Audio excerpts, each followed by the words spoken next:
All right, we're live.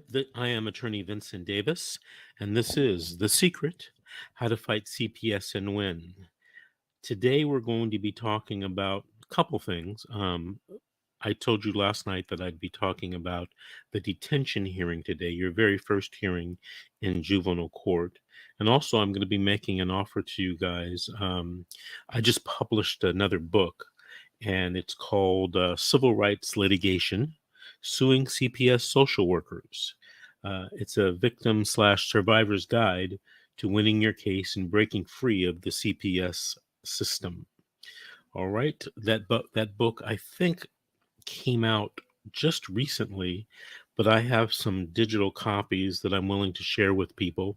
And the one way to get the digital copy is to contact Grace. Um, Grace at vincentwdavis.com. Grace, just to let you know, I sent you a version of the digital copy of the book probably about 15 minutes ago.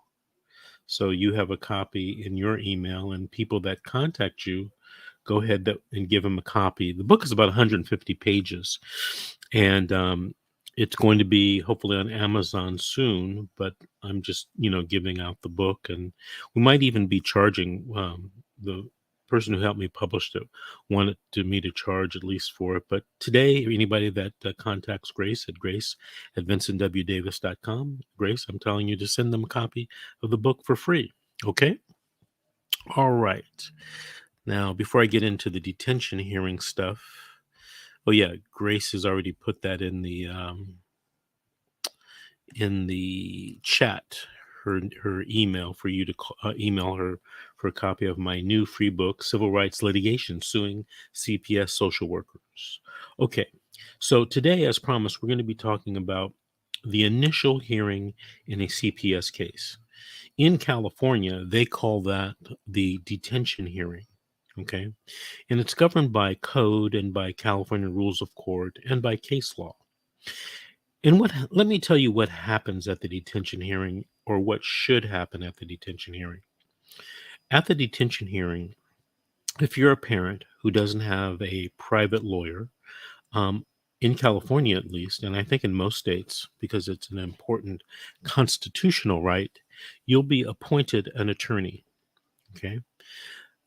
That attorney being appointed to you the same day sometimes causes problems because there may not be enough time for you to confer with your attorney to have a meaningful detention hearing. One of the things that's happening now, I've noticed, is that these court-appointed attorneys are contacting you the day before the hearing.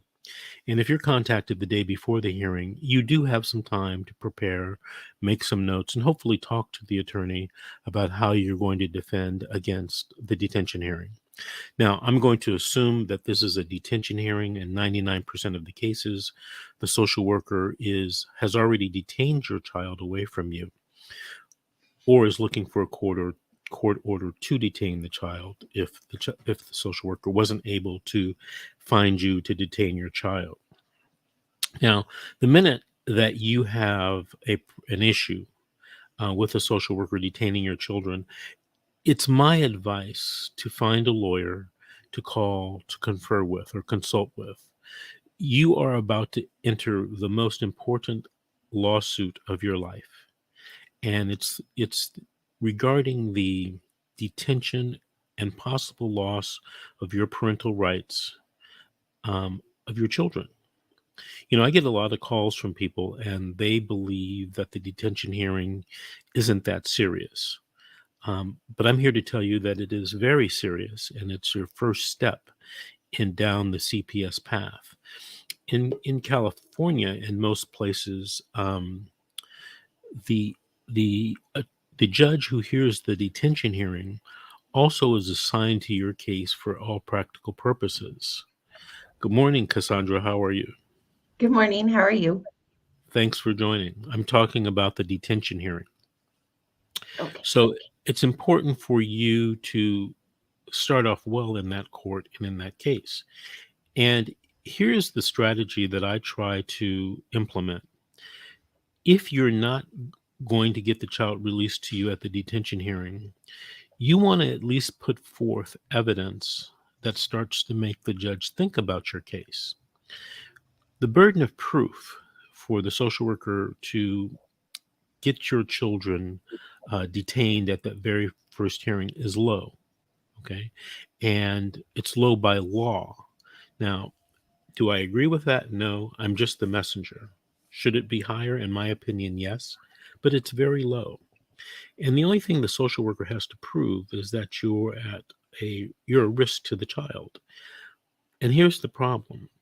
At the detention hearing, the social worker's reports are admitted into evidence by law.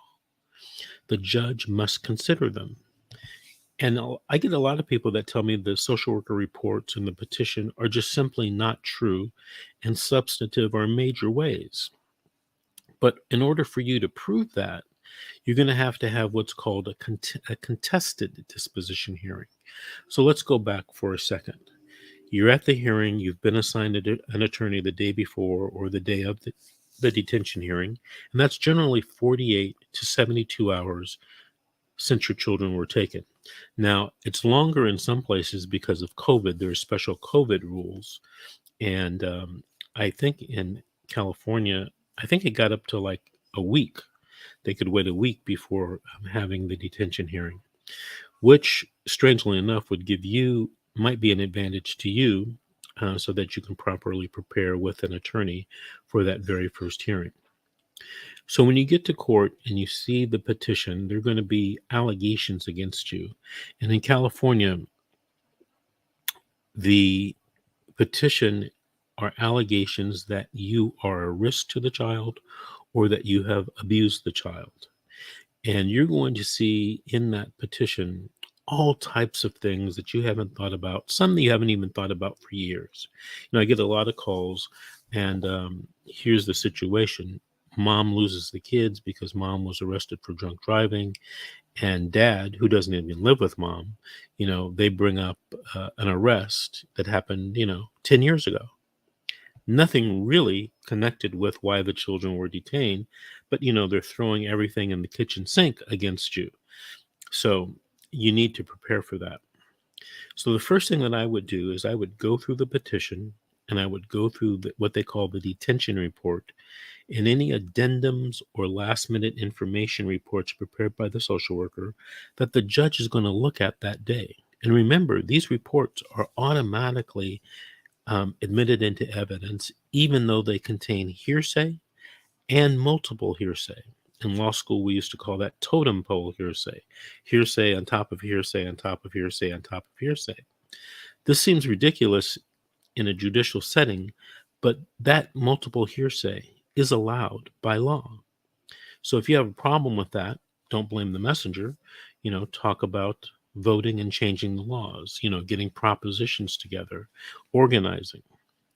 But you're facing your first detention hearing. So I'm just explaining what the rules are, not that they're right or wrong, or that you agree or disagree with them, explaining the rules so that you know how to best help your lawyer represent yourself at this hearing. Okay? So the first thing you should do is you should go through the report and you should make detailed notes about what is true, what's not true, what witnesses, what really happened, that type of thing. And you and your attorney should consider whether you want a contested disposition hearing. In California, one of the things that you can do is you can have the hearing, and if you lose, you can ask for a contested disposition hearing. Typically, in my opinion, the way the law is written, that just allows you to cross-examine the social worker. But most judges allow you to present affirmative evidence to show that the social worker is not telling the truth or the social worker has made a mistake. And so you should be considering that as you go through this report. It's important that you go through this report and you make written notes, because if you just, tell your attorney, all right, the attorney doesn't have a photographic mind. He or she may not remember everything. You may forget to tell your attorney everything that you thought of when you were reading the detention report. So don't leave it to conversation. And it's best to email this kind of stuff. There's a documented digital file of what was sent and what was said. So that's how in my opinion, you should be communicating with your attorney. Should you talk to your attorney? Of course, you should be talking to your attorney.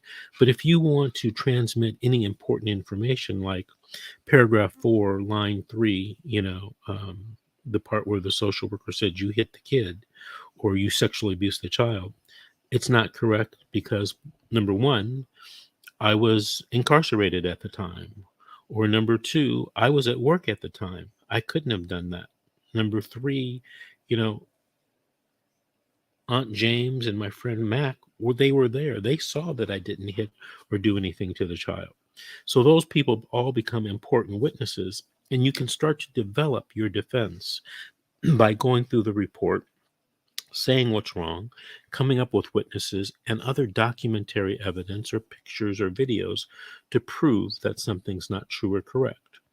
Now remember, this is not a trial.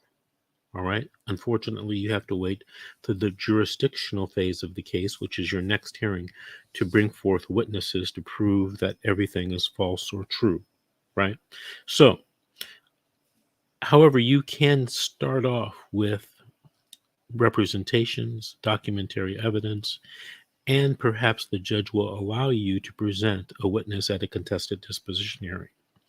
So the burdens are very low, and there is a statute that says that the court is supposed to accept what the social worker writes in the report at this very first hearing as being true. Right? What a ridiculous rule, but that's the law. So we're not here to change the law, and us talking about it to the judge about being ridiculous is a waste of time. That's the law. What are you going to do to prove otherwise, to show the social worker's not being truthful, or to show the social worker has misquoted a witness or misquoted what the child said? Remember, the social worker in 99.9% of the cases wasn't present when this alleged abuse happened. She wasn't there when, mom and dad got into verbal argument after the party. She doesn't know if they were drunk or not. She wasn't there when, allegedly dad sexually abused stepdaughter. She wasn't there to watch mom, get high using meth or, cocaine or whatever. She wasn't there.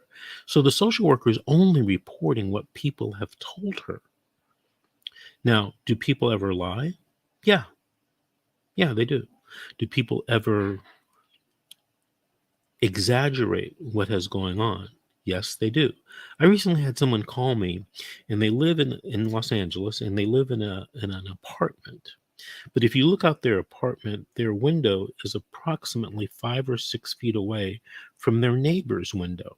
A completely different apartment building. And the neighbor has a habit of calling CPS on these people whenever the neighbor hears something that she doesn't like.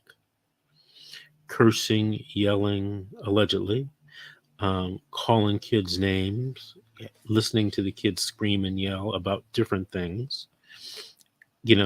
Every time a kid yells or screams doesn't mean they're being abused. They may not be getting their way and being a little spoiled about something, and then the neighbor thinks it's child abuse and calls CPS. And then where are you?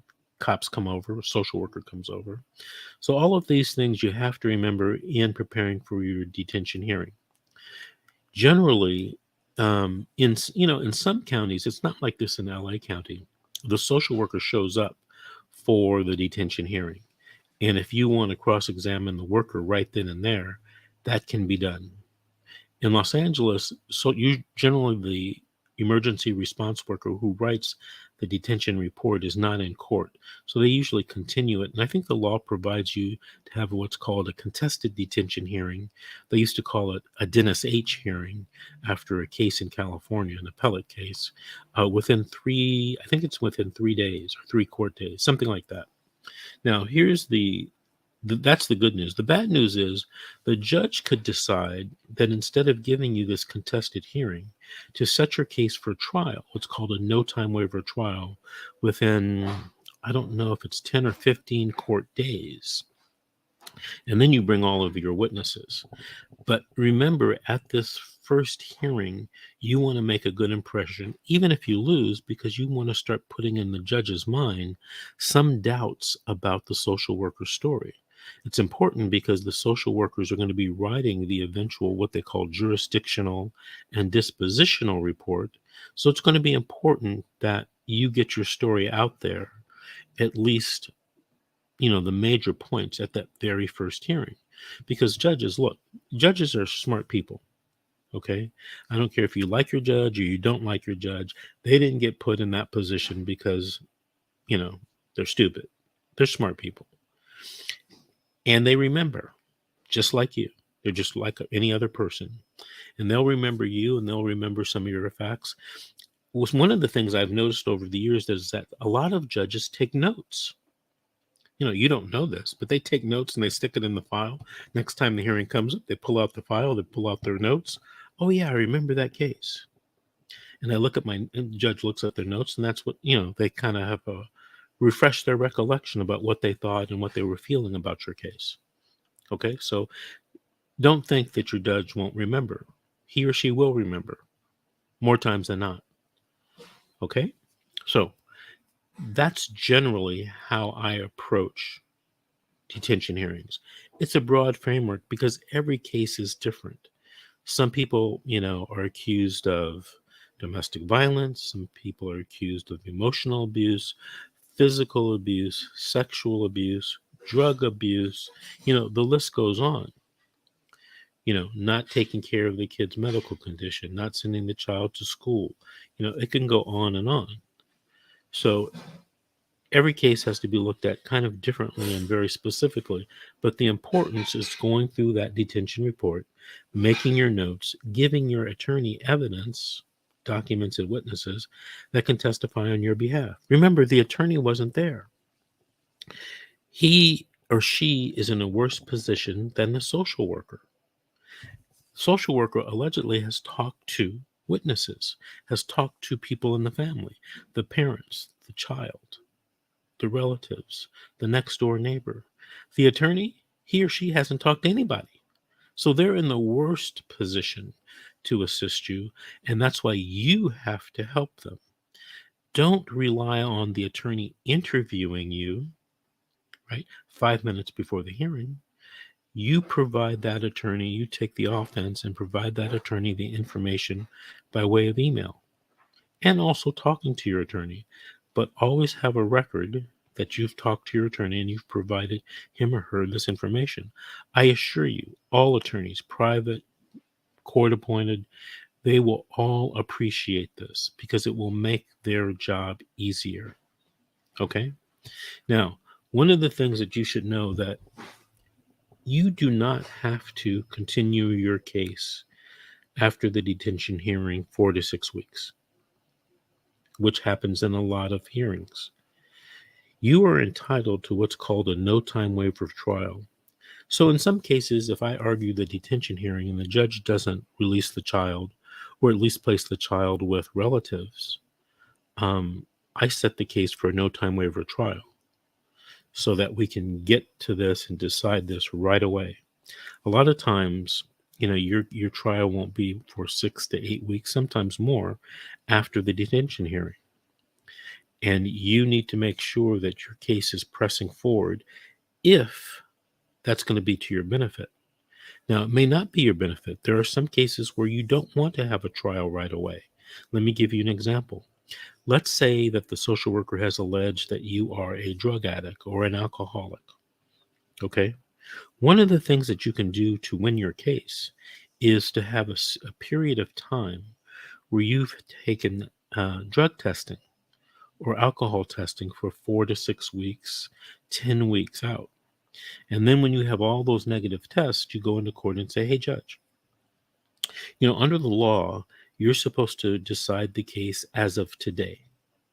Am I a risk to my child because I'm a drug addict? And if you have 10 clean tests, 15 clean tests, the answer is no, you're not. Right? And then in the disposition hearing, you have to prove that you are a clear and convincing evidence that you're a substantial danger to the child. If you've got those clean tests, the social worker can't prove that. in my humble opinion. But you can only take those tests if you take the time between the detention hearing and your trial, right? You need time to test. You need time to prove to the judge that those allegations that you're a drug addict and can't take care of your child are false. And the best way to do it in juvenile court is the test, the negative test. So sometimes you don't want to set the case for trial right away. Okay? So I hope that gives you an overall framework. Each case is different, and the burdens and the evidence are different. The law is different at that first hearing. Now, when you go to the second hearing, the law changes. There's different statutes, different rules, different evidentiary burdens. Okay, different legal tests. You have more ability to bring forth witnesses and evidence to prove what the social worker is saying is not true. So don't just think that, the detention hearing is a throwaway hearing. I get that from a lot of people, and they tell me, oh, I heard that, at the detention hearing, we're not going to get the kids back. So it's not really a big hearing that we should be concerned about. And that's not true, because here are other things that can happen at the detention hearing. Number one, if your child was taken and placed in foster care, that's the time to ask the judge to place the child with relatives or friends of the family. At that very first hearing, sometimes the relatives are out of state. Your Honor, I ask the court to order an ICPC to consider the children being placed with my, grandfather in Nevada. Here's one of the things that you should do and consider doing at every hearing, even the first hearing, is bring those relatives and friends with you to court so that and the judge knows, that there are people out there that care about where this child is, what's happening to this child, and that these people vote. Okay? One of the most extreme examples that I've ever been involved with, I represented a man in Lancaster, in Los Angeles County, in the Lancaster court. He and his wife had been accused of killing one of their children. Serious case. At every hearing, there were probably 150 to 200 people who came to support that family. And they were in the hall sitting down. I'll never forget the very first hearing. We got called into chambers, and not allegedly, he was there. One of the main sheriffs of the building said that he wanted all of those people to leave the premises because they were a security risk.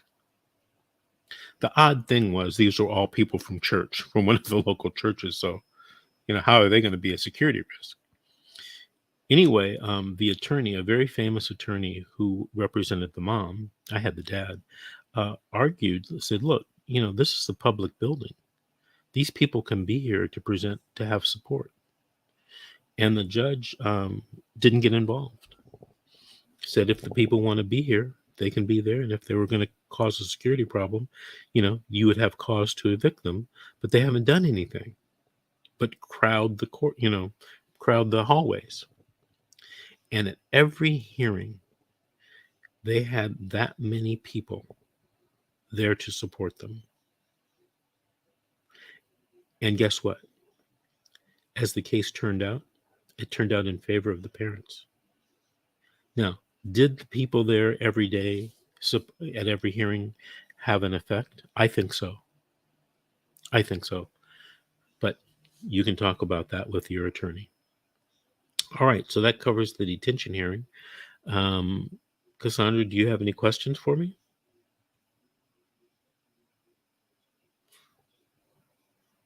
It's early. No, I don't have any questions, but I do have a comment. Like when you were saying that they do the totem Totem pole hearsay. Yeah, totem pole hearsay. Like that's so what happened to me. It was like so I know what you're talking about. That was like way out. They brought up things from like way when I was a juvenile even. Like Right. it was way out and I didn't even think that they would use my juvenile stuff between me and my mom on the case for me and my kids. And they did. It They was always will. yeah. They have access to that information. They're the government. They know everything about you. And if they can use it against you, it will be thrown in and used against you. And it's one of those things where it may not even be relevant, but it's the kind of thing is like the judge hears it, and subconsciously, it may persuade the judge, oh, Cassandra's not a good mother. Yeah, they would try to use the fact that me and my mom had problems when I was a juvenile, and that's why I needed to do family counseling because I might project it onto my children of Yeah, how and that she yeah. and the interesting thing is might doesn't satisfy the law. They actually have to have evidence, but unless you say that to the judge or bring that up, your attorney brings it up, the judge is going to listen to it and may or may not use that in their decision making. I was in a court a few months ago and we were at the very first hearing and the judge ordered my client to do drug testing. Not only drug testing, hair follicle testing. Now, the way the case law is written, if I don't say anything, that becomes the law of the case. And I objected. And I first objected. I said, Your Honor, I object. Hair follicle testing is unconstitutional in California.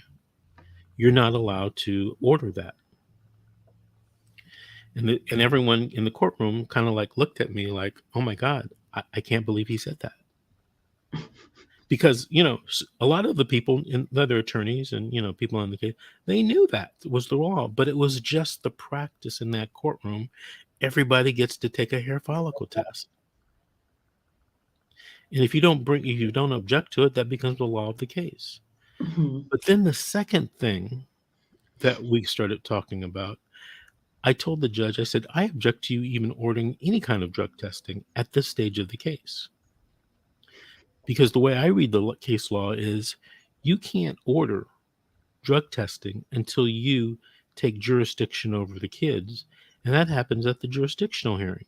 We're at the detention hearing. You don't have the authority to make that order. And, of course, everybody was shocked that I would say something like that. But you got to make those arguments for your clients. And I go to a lot of hearings and I just watch cases and they order drug testing, boom, boom, boom, boom, like it's, like the sun rises in the east and sets in the west. It's just the way of the world. Yeah. They ordered a drug test at my detention hearing. Yeah. And No, then it went but all bad from there. did your attorney object to it? She didn't really object to anything. She just told me I had to do everything they said. Well, and that's a strategy. That's a strategy that some people use. And I'm not saying it's a bad strategy in every case. But if you don't know as an attorney whether your client is going to test positive for drugs, or your client is going to test positive for drugs, why would you agree to that? It's kind of like a societal thing. Well, you don't deserve your kids unless you test clean anyway. I don't care what the law says, and I don't care what stage of the case you're at. That's kind of the attitude I get a lot of times. And, a lot of people don't like me when I say, objection, the court doesn't have jurisdiction or doesn't have the power to order drug testing at this point in time. Now, the fact that because you didn't know, but it doesn't matter, ignorance is no excuse, right? That's what the law is. That's what the rule is. You didn't object, your attorney didn't object. So guess what? You got to go take a drug test. And guess what? If it comes out bad, that's going to follow you for the rest of the case. And it could have been easily avoided. But you didn't know to say, Your Honor, I object. You don't have jurisdiction to do that yet. Now, at some point in the case, the judge does have the jurisdiction. but not at the detention hearing. In the old days, I used to make arguments, and this is what some smart judges would do. They would say, "Okay, Mr. Davis, how about this? I'll release the kids to your client, but your client has to agree to drug test." And of course, sometimes the client would drug test and test positive. Sometimes they drug test and they test clean. But it gave that assurance to a judge. If you're a judge and you're responsible for these kids, you want to have assurances, and you have to play to your audience, right? Because I've witnessed over time some judges, making decisions and going with the parent, and it turned out it was a nightmare. I remember one case that was kind of famous in LA County where a judge released some kids to a mother against the social worker's recommendation. And the mother, I think, jumped off the roof of a building in downtown Los Angeles with all the kids. And I think they had like 3 or 4 dead children. Guess what happened to that judge? Right? I mean, they drug him through the mud. All kind of hearings in Sacramento about how could he do this? Why did he do this? So, judges aren't off the hook. And if you're a judge and you don't know this person, are you going to take a chance? Your career, your reputation? I don't know. Those are just things that run through my mind if I were sitting as a judge. Like, can I really trust Cassandra? A lot of people think that there's a lot of corruption. Okay. And I know Miss G is, a fan of this theory. And it's good that she's not here today. But so I'll say that it's not corruption at all. It's, hey, I'm the judge. I'm responsible for these kids. You're not making me feel good about releasing the kids to you. And in the old days, not since COVID, but maybe online, you'd be sitting right there in front of the judge. And the judge will look at you. And I've never talked to anyone about this, but I'm sure if I were sitting there, I'd look at you and I'm going to think to myself, I wonder if I can trust Cassandra with these kids. Judges have to make decisions like that every day. So if you get judges making a lot of conservative decisions, now you know why. Right? It wasn't corruption. It was they had a serious concern that wasn't alleviated. Now, is that the law? In a lot of cases, probably not. But just like that judge with the 3 dead children, if he had to make that decision over again, would he make the same decision? I don't know. Right? So that, think about those things. So when you go to court, think about, you got to give the judge a good feeling that you're going to take care of your kids. Forget the law. Everybody thinks it's just the law. No. The judge was wearing a black robe, and we've given that judge a lot of power and discretion in these cases. Figure out how you're going to win your case. People call me all the time, oh, the judge didn't do this, the judge didn't do that. And I'm always thinking, well, what did you do to show the judge that you should have your kids? Nothing. I should win because CPS didn't follow the law. Okay, that's not a good strategy. It's a strategy. It's not a good strategy. And I tell this to Miss G all the time. Look, the time to complain about corruption and wrongdoing social workers or lying social workers will come. But let's get the kids back first. That's the number one goal. Get the kids back or get them with, a friendly relative. But get them someplace that they know. because it's a hell of a thing for you to be, a little kid. You're taken from your mom and you just end up at somebody's house that you don't know. And I've heard many stories. It's not always a good thing. When we really think about it, maybe we should have just left the kids with the parent, because what they're now going through in foster care is worse, right? You don't know what's happening at that stranger's house. You don't know. Sometimes it's good stuff. Sometimes it's really bad stuff. So at that detention hearing, make sure that your attorney makes the argument, let's get these kids with relatives. There's a statute, a law in California. It's Welfare and Institutions Code Section 309. It requires the social worker to do an investigation to place children with relatives and family friends. They call them NEFRMs. All right. And it actually puts the burden on the social worker to do the investigation. A lot of social workers come to court and say, oh, the mother and father didn't tell me any relatives that could take the kids. In a lot of cases, they never even asked the mother or father. But it's just like they believe that if the father or the mother doesn't bring it up, oh, well, we're going to keep them in foster care. And that's actually not the law. The law is that the social worker has to affirmatively go out and search for relatives. Now, one of the ways to do that is to ask the parents, hey, tell me your relatives. The kids' aunts, uncles, adult siblings, grandparents. Tell me about those.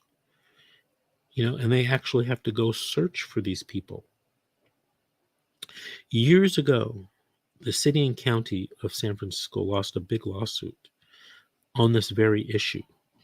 And they're the only county, and I've represented people in a lot of counties, they're the only county that do this.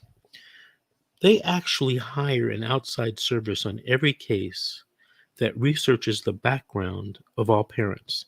And they produce a computerized report to the judge. Like, here are all the relatives that we could find. We called them, and they said they wanted the kid or they didn't want the kid. The interesting thing is, one of the things I found out up there is that sometimes when they call and they don't want to release the child to a relative, they call you and say, hey, you're grandma and grandpa, right? Yes. Well, just want to let you know the kid has been taken into CPS custody.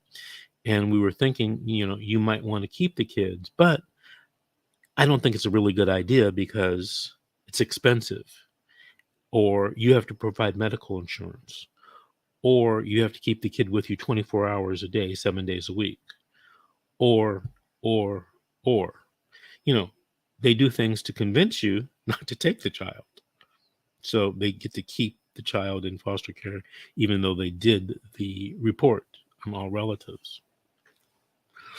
I bet if you interviewed parents on their case and asked them while their kids are in foster care, strange foster care, how many of your relatives were interviewed for possible placement?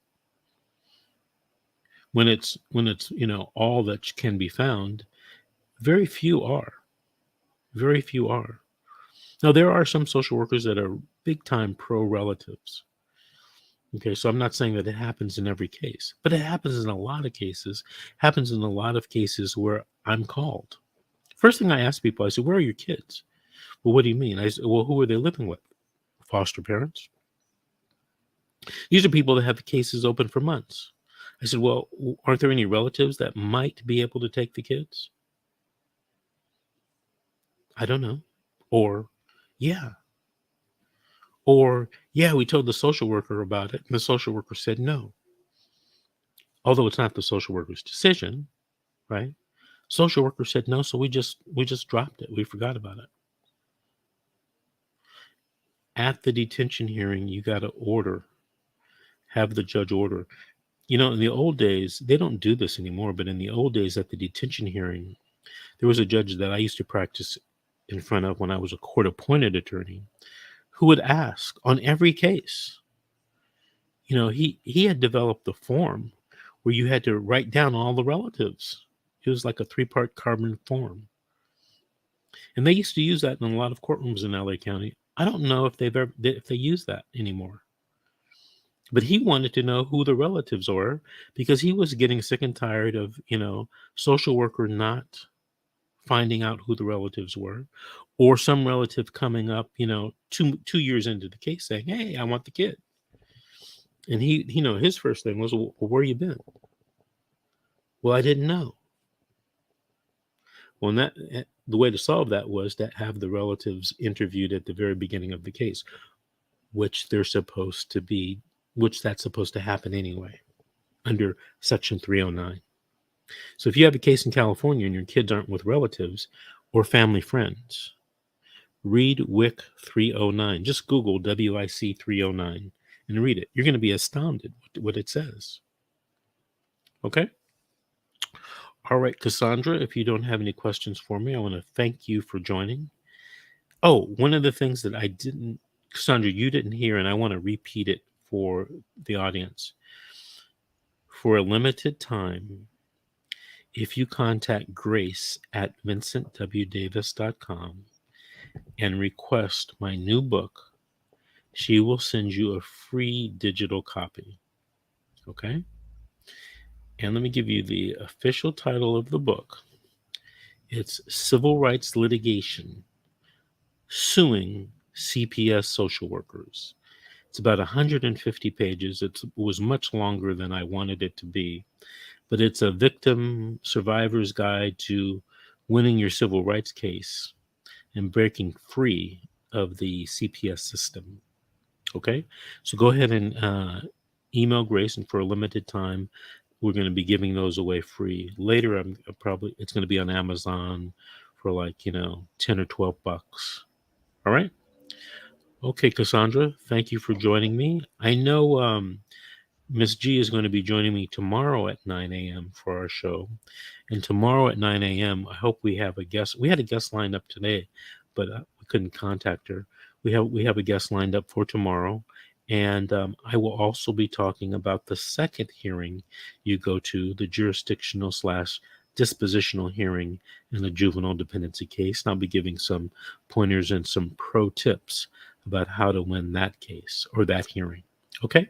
So have a good Saturday, and we'll see you guys tomorrow. I have one thing. Oh, I almost pressed the end broadcast button. Deidre, go ahead. I will answer your question on my show on Tuesdays at 4:00. Oh, you were talking. Oh, Deidre Payne? Yeah. Let's see what Deidre's saying. Good morning, Mr. Davis. Do you happen to see my question from last night right before we ended? I'm sorry, Deidre, I didn't see that. Let's see, what are you saying now? My opening brief due date for my appeals case is October 17th. Okay, that's Monday. If my appellate attorney hasn't contacted me yet, does that mean the attorney most likely doesn't think there's anything worth appealing? No, it doesn't mean that at all. It could mean that, but it doesn't mean that automatically. What I would suggest, Deidre, you do is you today email your appellate attorney and find out, what's going on. A lot of times I've heard court-appointed appellate attorneys do the brief and they don't talk to you.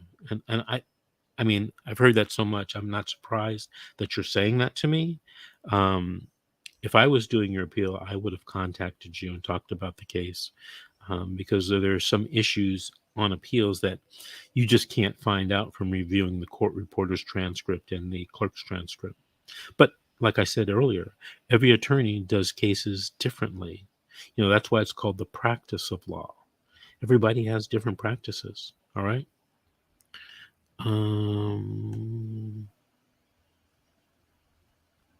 All right. So I hope, there's, we're on streaming to 8 different platforms and there's a whole bunch of questions. Yeah. Her question was for me, but I told her I'd tell her on my show at 4:00 on Tuesday.